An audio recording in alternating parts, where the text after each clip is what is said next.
Hi, my name is Mike Dillard, and this is Self-Made Man, the podcast for men who want to leave their mark on the world and create a legacy of honor, integrity, and achievement in every aspect of their lives.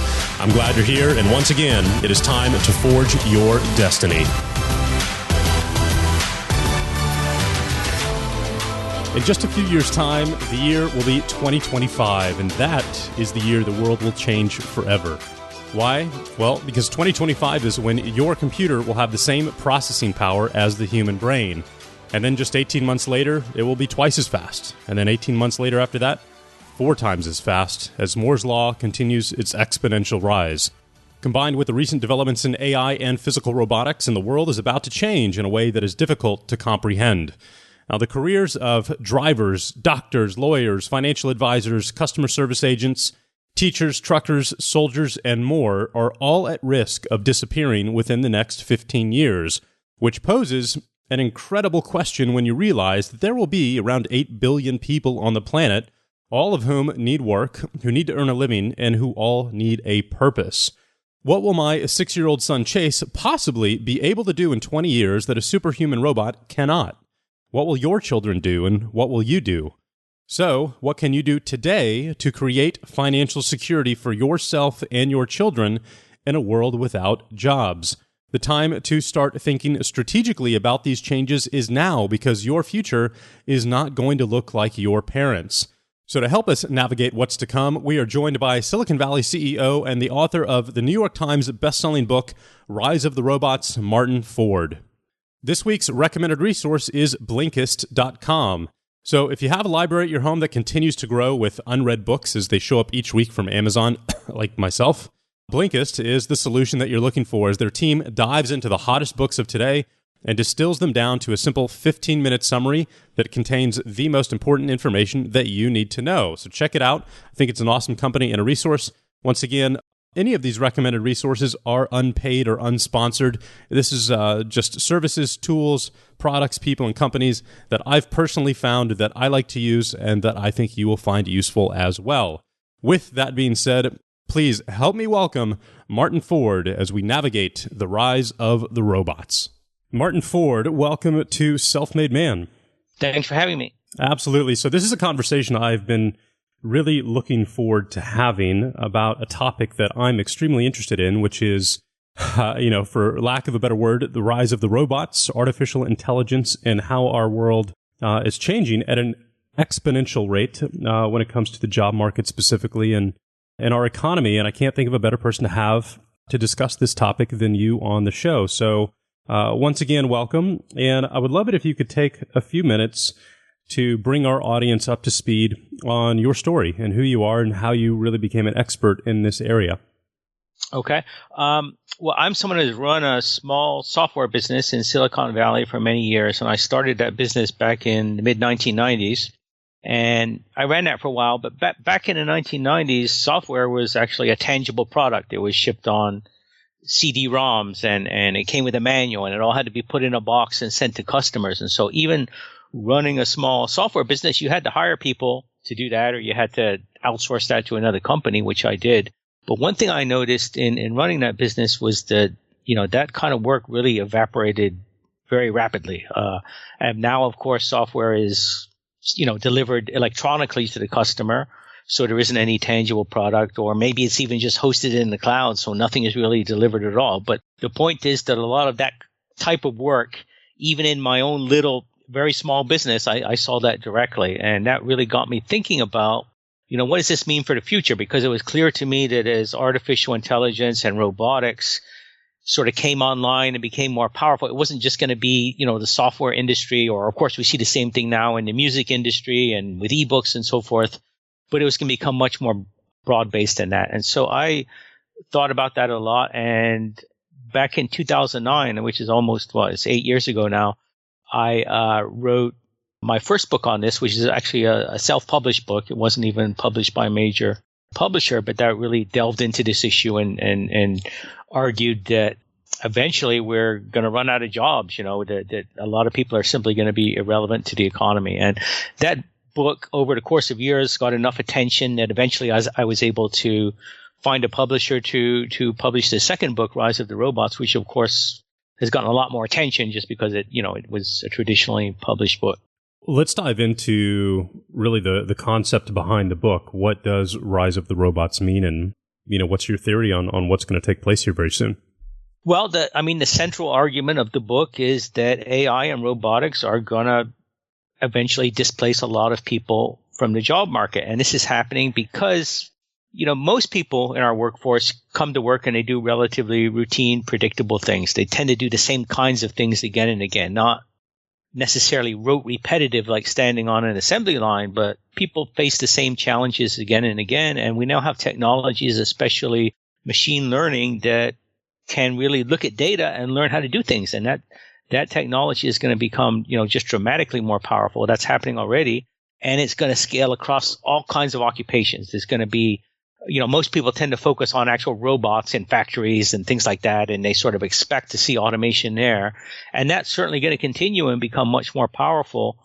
But it's also going to be a whole slew of other jobs. It's going to be white collar jobs, people sitting in front of computers that are going to be threatened by algorithms, not robots at all, just by software. And then it's going to be jobs throughout the service sector, everything from fast food, flipping hamburgers to of course, driving cars. I mean, we know that self-driving cars are really getting pretty close to becoming viable. So there's going to be enormous, very broad-based impact there. So that's the main focus of the book. But then there are also a lot of ramifications of that. For example, there are, things that follow economically. Obviously, if people lose their jobs, that's a big social problem, but it's also an economic problem because, the economy needs people to be able to buy the products and services that are being produced. If people don't have incomes, then they can't buy that stuff. Of course, maybe they also can't pay their mortgages, and then that leads to another dire financial situation like we had back in 2008. So there are a lot of bad things that can happen if this whole thing kind of gets out of control and we really have a dramatic impact. So the book focuses on a lot of that stuff. I'd love to officially define for everyone, because I think this word is just thrown out way too often, but I'd love to officially define what artificial intelligence actually is, because I think people just use the word for what they think it means without actually knowing the real definition. I think that'd be a good place to start. Right. I mean, I don't know that there is one clear definition, but it's clearly when machines begin to move into the cognitive space, when they can solve problems and make decisions. And most importantly, and the thing that is really driving it right now, when machines can learn, when machines can independently look at data, and it might be historical data from something that happened in the past. It might be data coming from the environment, like industrial machinery.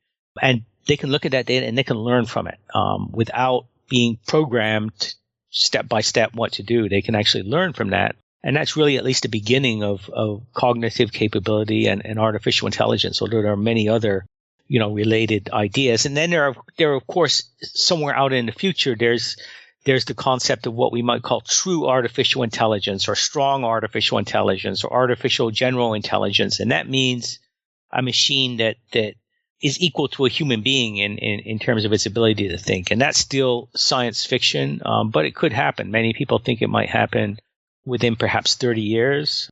But that's very, very unpredictable. But what I'm focused on is what we would call specialized or narrow artificial intelligence, which is machines that can do specific things, but are still, in a sense, beginning to think in the way that human beings think, and therefore will displace people, that do cognitive jobs. Yeah, I absolutely agree on that definition, and that's really how I've thought about it as well. It's when computers can start learning on their own. So we're spot on in that regard. Last week, I had an opportunity to sit down with a very, very good friend of mine named Eben Pagan, and Eben has been tracking this industry for years in a really detailed way. And we were in a mastermind group of entrepreneurs and CEOs, and Eben and I both see what's happening, but what we thought was really surprising is that the rest of the room, the other 12 to 15 people in the room, weren't tracking or thinking about this topic at all. And what's really interesting, as Evan put it in the meeting, is that change is now taking place at an exponential rate, and yet humans can only really comprehend things in a linear fashion. And we've entered kind of the upswing of this curve that's going to be unbelievably dramatic in the next 10 to 15 years. And the way that he wanted the rest of the group to think about this was that progress is essentially doubling every year. So if you think about the innovations that we saw in 2016 and the progress that was made in any industry or area, you can expect twice that amount of progress to happen in 2017 and then double that again in 2018. And that's the exponential rise that you're seeing, which has an unbelievable, level of ramification 10 years from now when we've had at least 4 to 5 different doublings. So, the way I think about it is that we've got about 10 to 15 years. The average person has about 10 to 15 years tops to be in a position where they can fully contribute from whatever job that they currently have.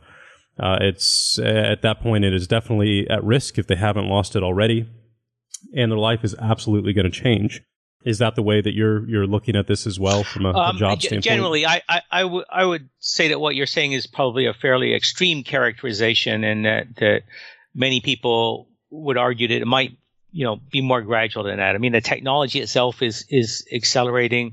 What we have seen so far is that although the technology is exponential, the impact on society and on the job market isn't really exponential to the same degree yet. So, it's very hard to predict. I mean, there's definitely a lag between the time that the technology arrives and when it really has a measurable impact. And there are many economists right now who continue to be very skeptical of this. And part of the main reason is that they're not really seeing the impact in the economic data so far.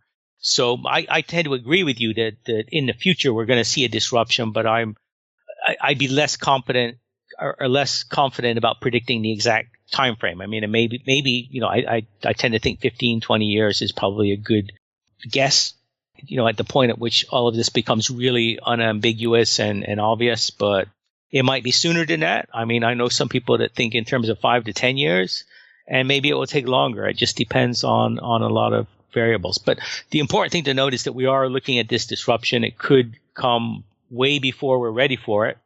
I think almost certainly will come before we're ready for it, because we're never ready for these kinds of things.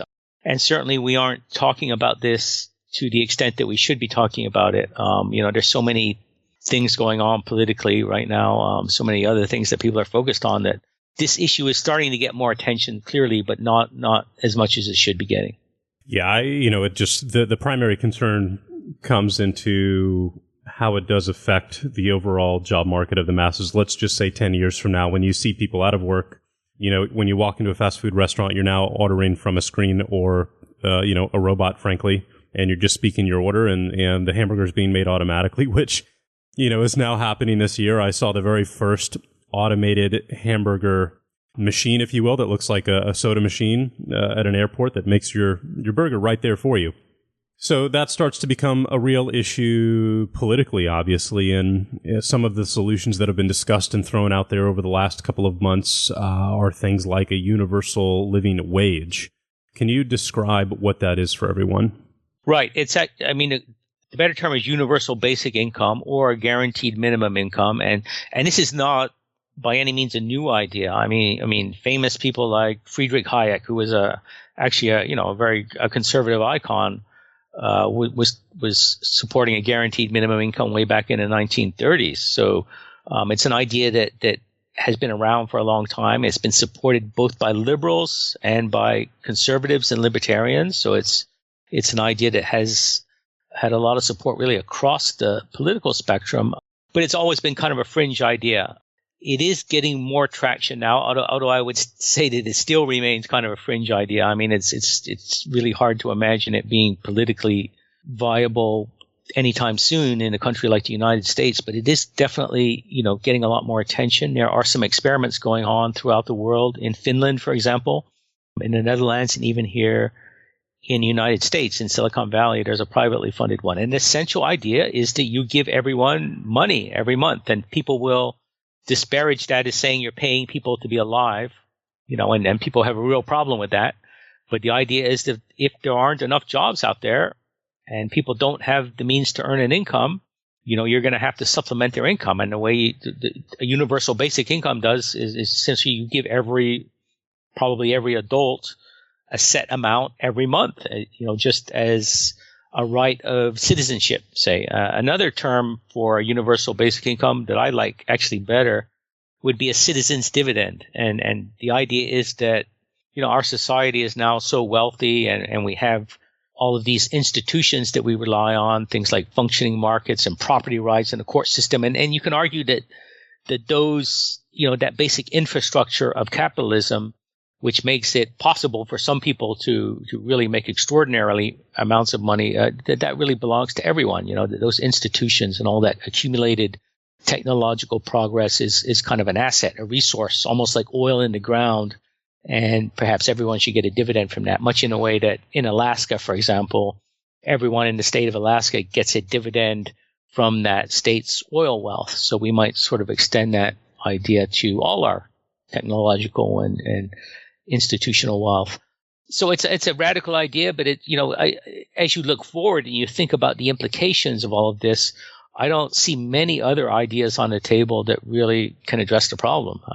We're looking at a disruption that's going to be potentially so big that it's going to defy conventional solutions. And I mean, there's going to be a lot of denial as people come to terms with the fact that just saying to someone, go get a job, work, be productive may not be enough to provide an income for that person. So yeah, it's absolutely unprecedented. The world has never gone through, an amount of comprehensive change in such a short period of time ever.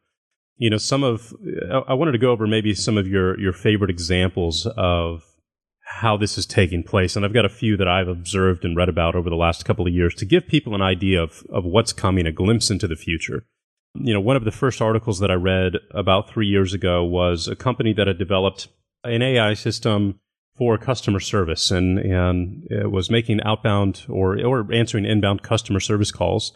But it was doing so in a way now with a voice and speech first and foremost that was exactly like a real human. But it was also able to comprehend what the customer was saying and what they wanted. And it could even judge the emotional state of the customer. So if you'd call in, you talk to customer service, you literally think that you're talking to a real human being who can understand exactly what you're saying, understand what kind of emotional state that you're in, if you're frustrated, if you're happy, if you're getting impatient. It can joke back with you to disarm you and have a conversation to you and, make an offer, make the problem go away or answer your question. This was 3 years ago, and it was absolutely undetectable by the average person that they were talking to a machine. So there goes the entire customer service industry, basically. Another example that I've obviously noticed recently is a piece of software called Adobe Voco. And this is essentially Photoshop for voice that came out about a year ago. It's not out yet, but it was demoed about a year ago. And essentially what Adobe has created is a software platform that will take someone's speech. It could be listening to this podcast right now. It gets enough baseline data from my voice, my tonalities, speech patterns, and all of the other stuff to create a profile.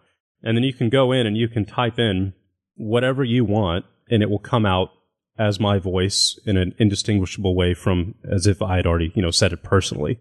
So now, the copyright fraud stuff that comes through that is insane. You could essentially go to the president and make, him say anything that you want, whether it's true or not. He already does that. Yeah, that's true. Yeah. So, those are two examples right there. One of the scariest things for me personally, and I think a lot of entrepreneurs who are listening to this, is I've always thought, no matter what happens, as long as you have the ability to sell, you'll never be out of a job. But that is going to be displaced here as well, I'd say, again, in the next 10 to 15 years. How? Well, if an AI system knows more about you than you know about yourself. It knows your entire Facebook history. It knows your bank, your credit, your family history, who you're friends with, what your likes are, your dislikes. And it can then, let's just say if it's over the phone once again, detect your personality and your emotional state. If it has a camera, if you're in view of a camera in front of your laptop or your television or somewhat, it can then judge your pupil dilation, your body temperature, if it raises or lowers. And it can judge your emotional state, and then it can then deliver a sales pitch that's tailored to essentially manipulate you emotionally and intellectually into purchasing a product. You have no chance. And for me to try to compete against that, I don't have a chance either as a marketer or a salesperson. And so there goes my job as well. So those are just some of the instances that are taking place right now and being tested that'll be out, rolled out here over the next, again, 5 to 10 years. Sure. Yeah, I think those are great examples. And there are many others. I mean, there are lawyers being displaced by algorithms to do document review. I just tweeted a system that Google's working on that's able to outperform pathologists in terms of diagnosing cancer from looking at visual images. There are systems that can do basic journalism that are, writing articles that you see on the internet or even in newspapers, and you read those, and it's not going to be obvious to you that it was written by a machine and not by a journalist. So there are many, this is something that, as I said, is going to scale across basically everything. And one thing to keep in mind is that it's not, people always will sort of push back against that by saying, well, you still can't do everything that someone does. And it's true that it's not always going to be a one-to-one correspondence between a robot or an algorithm and a worker. It's going to be a much more holistic impact than that. And so you might have two workers, each of whom spend roughly half their time doing routine, predictable things, and that half of each of their work is going to disappear, and then those two jobs are going to become one job. So, it's not necessarily the case that you have to build a system that at this point in time does everything that a person does in order to get rid of that job. It's going to, this is going to impact organizations and kind of redefine the way jobs are defined, So, this is going to have, I think, a pretty dramatic impact. Yeah, absolutely. And, one of the biggest concerns that I have is for the next generation, right? Like I have a 6-year-old. Chances are he is never going to get a driver's license, unless he does, because I want him to go get that. But his generation driving, in order to drive, the amount of money that you would have to pay for insurance is going to be off the charts. So it's really going to become a skill set that's only available to, I'd say, the top 1% of society. And then from a jobs perspective, 20 years from now when he's 26, what in the world is there going to be left for him to do? And I don't have the answer to that question, but I'm going to assume that the answer is not much. It's hard to say. I've got a daughter around that same age as well, and of course I worry about that. The short answer for right now, for the foreseeable future, is that the areas that are going to be the safest are things that involve real creativity, where you're generating new ideas, whether you might be doing that in the arts or you might be doing that in scientific research or in business or whatever. Another area would be where you really have a deep interaction with other people. But I mean, as you said, the algorithms are getting better at that too. So we don't, nothing is off the table, but at least there are some areas where human beings are more likely to be able to add value than not. But I do think that what I would say we're going to see going forward is that, I don't think for the foreseeable future we have to worry about all the jobs disappearing and there being absolutely no role for people. But I do think that the set of people that are going to really be able to make a contribution is going to become narrower and more elite, right? You're going to take more, it's going to be harder for the average person to find a role in the economy, and it's going to take a lot more education or talent or some sort of exceptional skill in order to really thrive in the job market of the future. And that's one of the most important arguments for having some kind of general safety net, something like a universal basic income for everyone else, because otherwise we're going to have huge problems.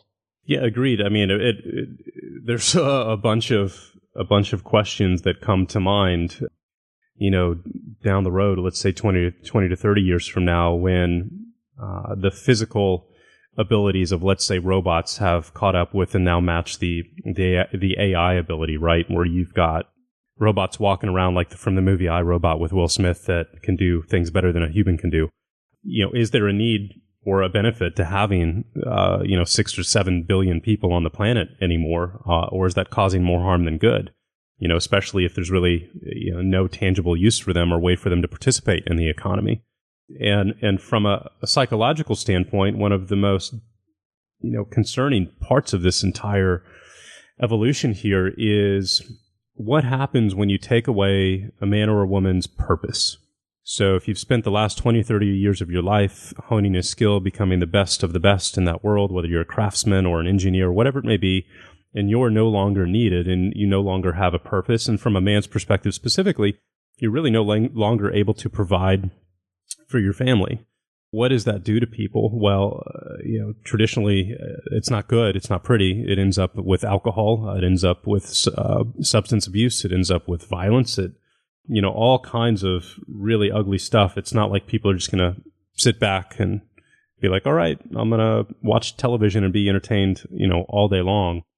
It becomes a real issue. So has there been a lot of work that you've read about or studied when it comes to the psychological impact that being displaced has? Well, I think we have some evidence of that with the people that have been such strong supporters of Donald Trump, and we see already the opium epidemic in the United States. So you're right, absolutely. When people and when men especially lose their dignity that they derive from work, it's a huge problem. Now, I think that we're going to have to think about how to solve that. And I've put out some ideas myself. One is that we could build some incentives into a basic income. So, usually when you think of a universal basic income, it means just give everyone exactly the same amount. But we don't necessarily have to do it that way. For one thing, I think we should pay people that graduate from high school a little more than those who don't, because otherwise we run into this problem with a perverse incentive where someone who's at risk of dropping out from high school, say, and knows that they're going to get a guaranteed income won't have any motivation to continue in school. And we could build other incentives into it. For example, working in the community, doing something positive, or maybe working for the environment. So, there certainly are examples you can give of things that people do that they get a lot of meaning from that they don't necessarily get paid for. For example, volunteer work or editing Wikipedia. People spend a lot of time doing that, or they're software engineers that do open source software. So I think that it's really critical that everyone have two things. First, an income, and secondly, this sense of purpose and a sense that they're doing something important. And historically, of course, those two things have come from the same place, right? They've come from a job, but that doesn't necessarily have to be the case. We can find a way to decouple those two things and still ensure that people have both. But obviously it's a challenge, and it's going to require that we really think about how to approach this. Sure. From an opportunities perspective or a priorities perspective, a few things have gone through my head recently on what I need to be thinking about and where the opportunities are. One of the first things is that the decisions that I'm making today, specifically when it comes to, money and money management and what I do with my money, is more important than ever. Meaning taking the money that I'm making today and making very smart investment decisions now is critically important, again, because even I might be out of, opportunity 10 to 15 years from now. So this is really your last best chance to make some very responsible and intelligent decisions when it comes to your income, because if you invest it correctly, you're not going to have to worry about a job 10 to 15 years from now. Ideally, you've got enough residual income from assets and investments that you don't have to worry about that anymore. And specifically from a legacy perspective and your children, ensuring that you have that kind of financial stability and opportunity that, just through an investment perspective, to take care of them so that they have at least options and they're not at the bottom of the social structure that, will eventually emerge. In addition to that, what are the other opportunities that I see? One of the things that I think about too, especially when it comes to your kids, also for the adults, but kids especially, is make sure that you teach them how this new technology works, because for the most part, it's going to become more and more invisible. It's going to not look like a computer sitting on your desk anymore. You can't point and say, hey, there's AI, let's take it apart and learn how it works, right? So making sure that they're aware that, hey, there's machines, there's software, this is how it works, this is how it impacts our lives, so that they can get curious about that, take an interest in it, and ideally pursue a career in that world, right? So they can be the engineers creating the hardware, creating the software, of which there will typically be an opportunity for. And then the last opportunity that I would suggest is the fact that there's going to be a very large part of the population, specifically the older side of this curve, age-wise, that are going to rebel against it, and they're going to want genuine human experiences. They're not going to want to be served by a robot or AI. They're going to want a human driver. They're not going to want, like my parents, they don't want a self-driving car. They don't trust it. And so whenever there's a huge, huge degree of change in one direction, a huge swing on the pendulum, that's going to create opportunity in the exact opposite direction as well. And so think about how you can create really authentic human experiences, that people will want down the road. What are some of the opportunities that you think about as well? Well, I think what you said there are all good examples, and certainly, it's certainly a good idea for all of us to think about what we should do individually and in terms of our kids to protect ourselves for the future and stuff. But what I would really add to that is that we also need to make sure that we think very carefully and are open-minded about what we need to do as a society about this. There was an article, I think, in last month's New Yorker, and basically what it was about is how all the super rich people, many of them in Silicon Valley, have got contingency plans, for example, to run away to New Zealand or to, in some cases, actually go underground in the event that civilization, for one reason or another, collapses. And the most common, reason that they give that they think that might be happen would be soaring inequality and simply overall, social upheaval. So, the problem with that is that if the whole system is threatened, and I think that could happen ultimately, then, just the fact that you've got assets in some electronic account somewhere is not going to be sufficient defense against that. So, we need to make this whole system work for everyone, or everyone is threatened. That's for sure. Yeah. So spend some of your brain power thinking about the big picture and not just, what you're going to do, assuming that everything else is going to basically work to fine, and you keep going as it has, and you'll basically be okay as long as you have money, because I think that's a really dangerous assumption. Well, it gives you options, right? So, ideally that would be the primary benefit to it. And it's interesting that you brought up, let's just call it the prepper aspect to this, preparing for the unknown, because again, this is unprecedented. People don't know what's going to happen. That was one of the opportunities that we talked about in that group as well, is, the fact that the prepping and survival industry is going to continue to grow because people are going to be scared and they don't know what's going to happen. And so that industry, there's a ton of opportunity in that world right now, and there will continue to be so. One of the scarier parts of this equation, right, is what will artificial intelligence do once it's reached a point where we look like ants, basically, from an intellectual standpoint. And there's an article that I read called Google DeepMind Grooms Skynet Uprising by Teaching AI to Become Aggressive or Cooperate in Teams. And essentially, they created a couple of little games to figure out what AI would do based around resources. So let's just say food. And as long as there was an abundance of food, there was no problem. Each side of the AI would get its food and go deposit it at its home, and there would be no issues. The moment food became scarce, the AI started to do things that you would typically see humans do in the same scenario, essentially attack and kill the other person. It would steal. It would use the laser that they gave it to destroy the other AI and to take over the resources. And then when they created a scenario that required cooperation to get access to the food, they would cooperate. And so these are the behaviors that the AI came up with itself. It wasn't programmed with these. And I thought that was unbelievably fascinating, that when left to its own devices, artificial intelligence would come to the exact same conclusions and behaviors that nature has really provided humans with. And I thought that was also incredibly scary as well. Because if we're hoping this is going to be some type of utopian scenario where the AI is benevolent and peaceful, so far, at least these experiments indicate otherwise.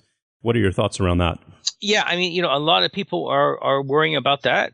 Famous people like Stephen Hawking and Elon Musk have talked about essentially an existential threat from artificial intelligence. And of course, they're talking about, again, true artificial intelligence. When it reaches the point where it's got human level capability, and then everyone believes basically that soon after that it will become superhuman or what's called super intelligence, right? So it will be dramatically smarter than us.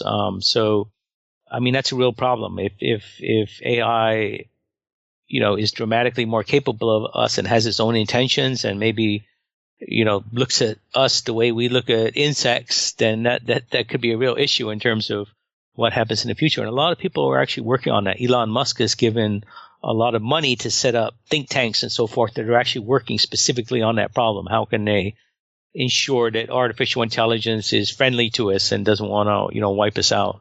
So it's kind of a futuristic concern. Again, it's further in the future than the issue that I'm focused on, which is really how does near-term artificial intelligence, specialized artificial intelligence impact, the job market and the economy. But then once you get further out, the issues become even bigger as this technology becomes more capable. And it should be said that there's a lot of, debate and uncertainty over if and when that's going to happen. I mean, some people will tell you that they think it's never going to happen.